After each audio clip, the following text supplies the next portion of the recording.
Hello everyone, कैसे आप सब लोग। मैं सुमिता, मेरे यूट्यूब चैनल पर आपका स्वागत है। और आज मैं आपके लिए लेकर आई हूँ कुछ न्यू नया सा। और आज से मैं स्टार्ट कर रही हूँ आपके लिए एक नया टॉपिक। क्या है, देखिए, नए कुछ वीडियोस हैं। मेरी एक फ्रेंड है बहुत अच्छी, उसने जो है मुझसे वो यूपीएसआई की जो है तैयारी कर रही है। तो उन्होंने मुझे बोला था काफ़ी टाइम पहले कि मैं हिंदी की जो सिलेबस है यूपीएसआई का, उसकी जो है वीडियो बनाऊं। आई थिंक मेरा यूजीसी नेट का भी अभी चल ही रहा है, वो मैंने अभी पूरा कंप्लीट नहीं किया है, लेकिन मैं उसकी भी वीडियो अपलोड करूँगी क्योंकि अब टाइम कम रह गया, अभी उसका एग्ज़ाम है। तो जब उसने मुझसे इतने मन से कहा और मैंने उसको प्रॉमिस भी किया था, तो मुझे लगा कि चलो अब स्टार्ट कर ही देना चाहिए, है ना। तो इसलिए मैंने सोचा कि चलो आज से मैं स्टार्ट करती हूँ। तो आज से हम लोग जो है यूपीएसआई हिंदी क्लासेस, जो हिंदी का जो सिलेबस है उसकी टॉपिक वाइज हम लोग जो है क्लास करेंगे। तो उम्मीद है आप लोगों को अच्छी लगेगी।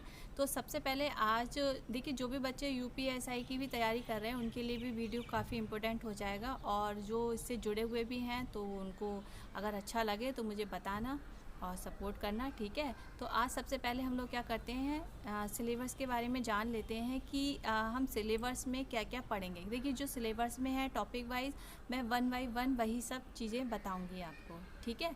तो सबसे पहले हम सिलेबस देख लेते हैं और उसके बाद में आज का फर्स्ट टॉपिक स्टार्ट करते हैं। तो चलिए शुरू करते हैं।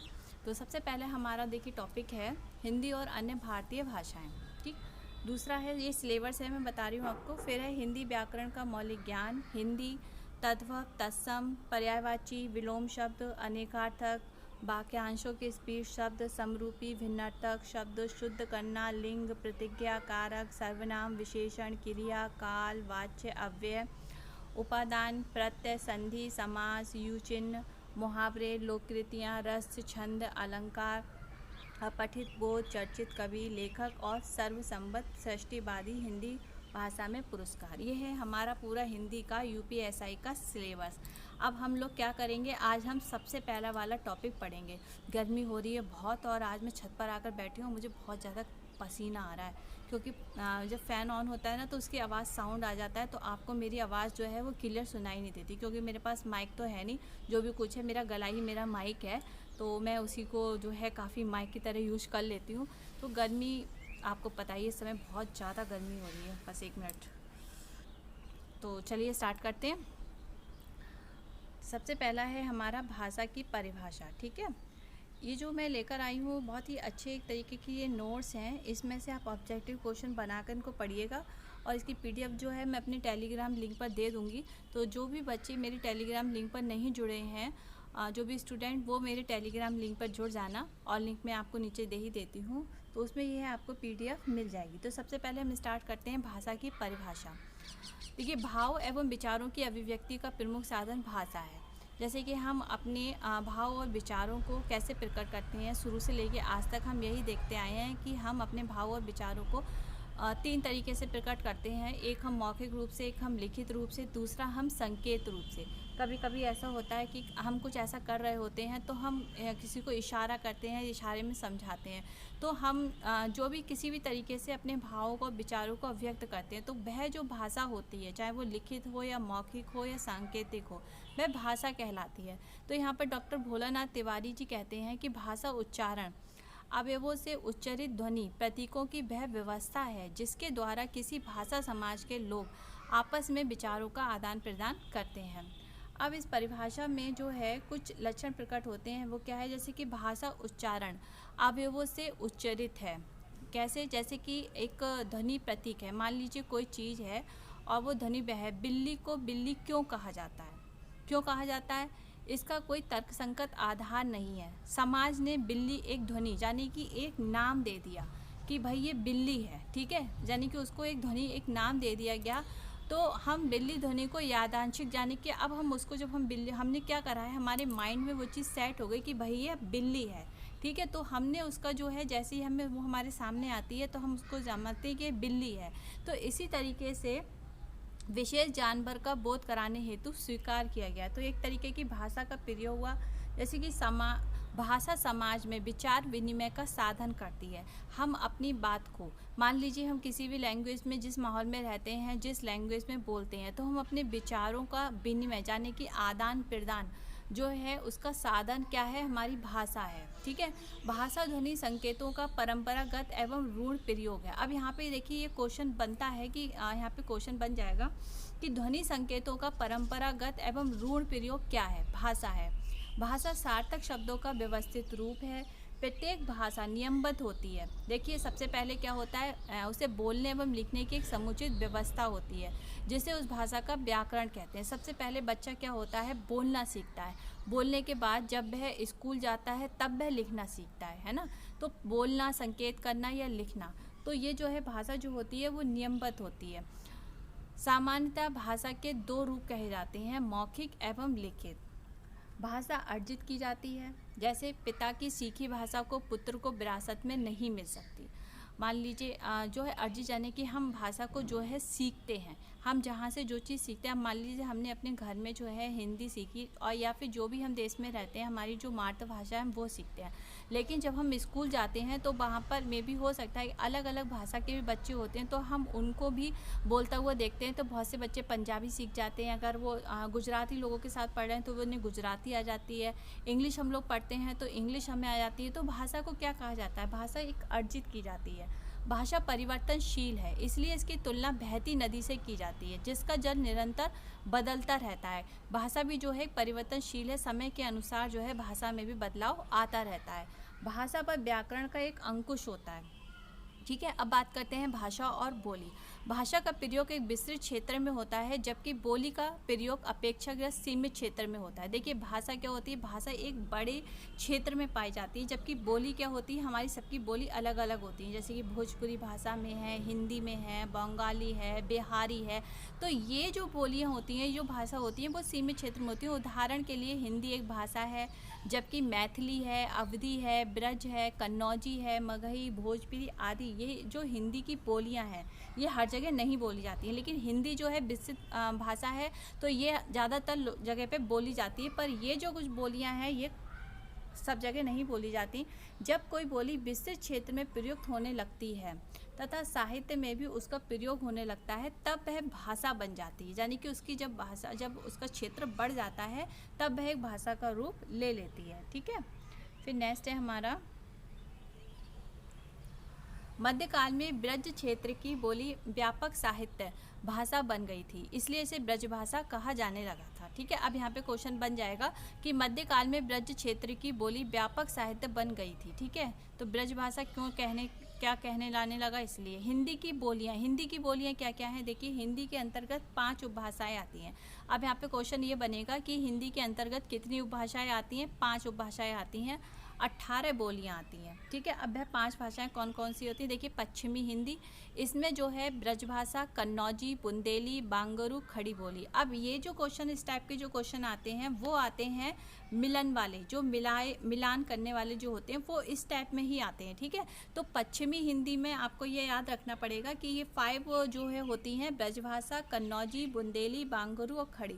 पूर्वी हिंदी में कौन कौन सी होती है, अवधी, बघेली, छत्तीसगढ़ी। बिहारी हिंदी में मैथिली, मगही, भोजपुरी। राजस्थानी हिंदी मेवाड़ी, मालवी, मारवाड़ी और जयपुरी। पहाड़ी हिंदी में गढ़वाली, कुमायूनी और नेपाली। ठीक है, अब हम बात करते हैं भाषा और लिपि। लिखित ध्वनि संकेतों को लिपि कहा जाता है। भाषा को लिखने के लिए लिपि का प्रयोग किया जाता है। प्रायः हर भाषा की अपनी लिपि होती है। जैसे कि हमारी हिंदी की क्या है, हमारी हिंदी की है देवनागरी लिपि। ठीक है, इसी तरीके से ये लिपियाँ आपको याद रखनी होंगी। पंजाबी की गुरुमुखी है, अंग्रेजी की रोमन, उर्दू, फारसी, बंगला लिपि। देवनागरी लिपि में लिखी जाने वाली और भी भाषाएं हैं, कौन कौन सी हैं, संस्कृत, मराठी, नेपाली। ठीक है, ये याद रखना होगा। देवनागरी लिपि क्या है, देवनागरी लिपि का विकास जो है ब्राह्मणी लिपि से हुआ था, जो भारत की प्राचीन लिपियों में से एक है। तो यहाँ पे टॉपिक बनेगा कि देवनागरी लिपि का विकास किस लिपि के द्वारा हुआ था। ठीक है, फिर है दूसरी प्राचीन लिपि। अब भारत की प्राचीन लिपि किसे कहा जाता है, ये भी क्वेश्चन बन सकता है। ठीक है, तो देवनागरी लिपि। दूसरी प्राचीन लिपि कौन सी है, खरोष्टी लिपि। इसको भी याद रखना है कि पहली प्राचीन लिपि हमारी देवनागरी है और दूसरी हमारी खरोष्टी लिपि है। फिर हमारा देवभाषा संस्कृत के लिए प्रयुक्त होने के कारण नागरी लिपि को देवनागरी लिपि भी कहा जाता है। तो देवनागरी लिपि का उपनाम किसे कौन है या किसे कहा जाता है, ये क्वेश्चन आ सकता है। तो आएगा आपका नागरी लिपि, या फिर नागरी लिपि को किस और भाषा से भी जाना जाता है, तो यहाँ पे क्वेश्चन बनेगा देवनागरी लिपि। देवनागरी लिपि जो है रोमन एवं फारसी लिपि की तुलना में अधिक वैज्ञानिक लिपि है। क्योंकि इस लिपि में जो है वर्ण विभाजन में वैज्ञानिकता है। कैसे है, इस लिपि में मूलतः किसने, देखिए याद रखना, आपकी देवनागरी लिपि में 14 स्वर हैं, 35 व्यंजन हैं, इसमें 3 संयुक्ताचार हैं, अर्थात कुल मिलाकर 5 वर्ण हैं। ठीक है, फिर है हमारा प्रत्येक ध्वनि के लिए एक चिन्ह है। इसमें वर्णों का उच्चारण अपरिवर्तनीयशील है। देवनागरी लिपि में जो वर्णों का उच्चारण है वो अपरिवर्तनीय है। अंग्रेजी की रोमन लिपि में यू का उच्चारण वट में और अ तथा पुट में ऊ है, किंतु देवनागरी में ऐसा नहीं होता है। उच्चारण एवं लेखन में एक रूपता होती है। देवनागरी लिपि समग्र ध्वनियों को अंकित करने में समर्थ है। इसमें नियमबद्धता का गुण भी है। ये गद्यात्मक, सरल एवं कलात्मक लिपि है। अब हिंदी का क्षेत्र क्या है? भारत के जिस भूभाग में हिंदी बोली और समझी जाती है उसे हिंदी क्षेत्र कहते हैं। मोटे तौर पर अगर हम कहें तो हिंदी के क्षेत्र के अंतर्गत देखिए हिमाचल प्रदेश आता है, दिल्ली, हरियाणा, उत्तरांचल, उत्तर प्रदेश, राजस्थान, मध्य प्रदेश, छत्तीसगढ़, बिहार, झारखंड, इन प्रांतों की राजभाषा जो कहलाती है, जो अब लोग कहते हैं कि राष्ट्रभाषा नहीं है। हिंदी जो है हमारी राज्य भाषा है, क्योंकि सरकारी कामकाज की भाषा भी हमारी क्या है, हिंदी है। इनके अतिरिक्त भारत के कुछ अन्य प्रांतों में भी प्रांतीय भाषा के साथ साथ हिंदी बोली समझी जाती है। पंजाब में पंजाबी के साथ हिंदी का, गुजरात में गुजराती के साथ हिंदी का, महाराष्ट्र में मराठी भाषा के साथ हिंदी का बोलबाला होता है। अब अगर हम कहें कि भारत की 60 करोड़ जनता, यानी कि अब तो ज़्यादा ही हो गई है, ठीक है, तो बहुसंख्यक लोगों की भाषा होने के कारण जो कि भारत में सबसे अधिक मात्रा में जो है हिंदी ही बोली जाती है, क्योंकि सबसे ज़्यादा आबादी जो है हिंदी बोलों की है, तो हिंदी को राष्ट्रभाषा का दर्जा दिया गया है। राष्ट्रभाषा एवं राज्यभाषा। अब राष्ट्रभाषा यानी कि किसी देश के बहुसंख्यक लोगों की भाषा को राष्ट्रभाषा कहा जाता है। तो हमारे देश में सबसे ज़्यादा बोलने वाले जो हैं हिंदी वाले लोग हैं, तो इसीलिए हमारी भाषा को राष्ट्रभाषा भी कह सकते हैं। भारत के बहुसंख्यक लोग हिंदी को बोलते समझते हैं, तो भारत की राष्ट्रभाषा हिंदी है।